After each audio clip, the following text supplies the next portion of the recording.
বারাসা তিতুমির বাস স্ট্যান্ডে বাস মালিকদের সাথে বচসা ও ধস্তাধস্তিতে বামফ্রন্ট কর্মীরা। বন্ধ সফল করতে বারাসা তিতুমির বাস স্ট্যান্ডে হাজির হয় বামফ্রন্টের কয়েকশো কর্মী সমর্থক। বাস স্ট্যান্ডের সামনে অবরোধ করে বাম কর্মীরা। বাস আটকে দিয়ে অবরোধ দেখাতে থাকে তারা। জোরপূর্বক বাস থেকে যাত্রীদের নামিয়ে দেওয়া হয়। এরপর বাস মালিকদের সাথে ধস্তাধস্তি ও বচসা সৃষ্টি হয় বাম কর্মী সমর্থকদের। এরপর বারাসা থানা পুলিশ এসে পরিস্থিতি সামাল দেয়। এগুলো কি হচ্ছে বাস স্ট্যান্ডের মধ্যে? বাস স্ট্যান্ডের মধ্যে কেন দিচ্ছেন কেন?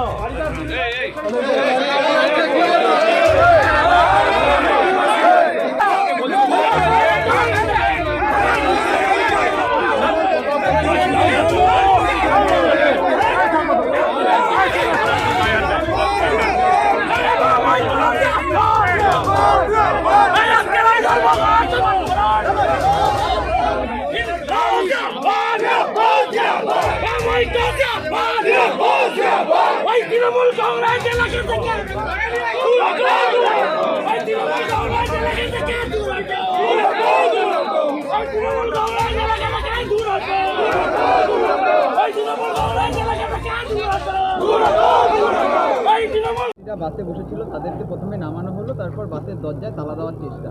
আপনি বাধা দিতে গেলে আপনার সাথে ধস্ত হচ্ছে, কি বলবেন? অ্যাকচুয়াল কেন্দ্রীয় সরকারের জনবিরোধী নীতির বিরুদ্ধে সারা দেশ জুড়ে নাবিশ্বাস ফেলছে। বরাবরই সমস্ত রাজনৈতিক দলগুলোই বিজেপি বিরোধী যারা তারা প্রতিবাদের ঝড়ে রাস্তায় নেমেছে।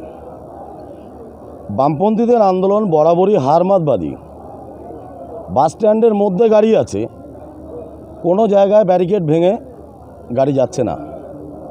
আমরা কেন্দ্রীয় সরকারের জনবিরোধী নীতির বিরুদ্ধে মমতা বন্দ্যোপাধ্যায়ও সোচ্চার, কিন্তু স্ট্যান্ডের মধ্যে জবরদস্তি পরায়ণতা এটা আমার সরকার বরদাস্ত করে না। আমরা মমতা বন্দ্যোপাধ্যায়ের সৈনিক, আমাদের অনুপ্রেরণা যোগায় আমার সভাপতি তাপস দাশগুপ্ত। প্রতিবাদ আমাদের ধর্ম, প্রতিবাদ করেছি, ধস্তাধস্তি হবে, প্রতিরোধের রাস্তায় থাকব। আমরা এখনও বলছি না নরেন্দ্র মোদী যে পদক্ষেপগুলো গ্রহণ করছে সেটা মানুষের পক্ষে, মানুষের বিপক্ষে। সেই বিপক্ষে আন্দোলন থাকুক, প্রতিবাদ থাকুক, কিন্তু সেটা জনরোষ তৈরি করা, মানুষের উপরে চাপিয়ে দেওয়ার প্রবণতা, এটা ঠিক নয়।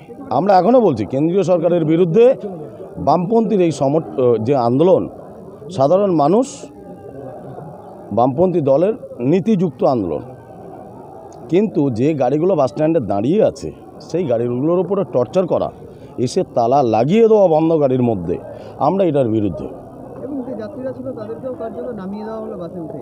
এখন এই প্রবণতা আমরা অনেক আগে থেকেই দেখেছি, আজকে নতুন নয়। অ্যান্ড সেই জিনিসটা ওরা ফলো আপ করার চেষ্টা করছে।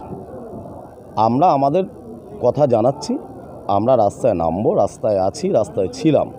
আমার নেত্রী মমতা বন্দ্যোপাধ্যায় যেদিন কোভিড পরিস্থিতিতে মানুষের পাশে দাঁড়িয়েছিল, সারা রাজ্য জুড়ে পৃথিবীর ইতিহাসে এটা নজির আছে।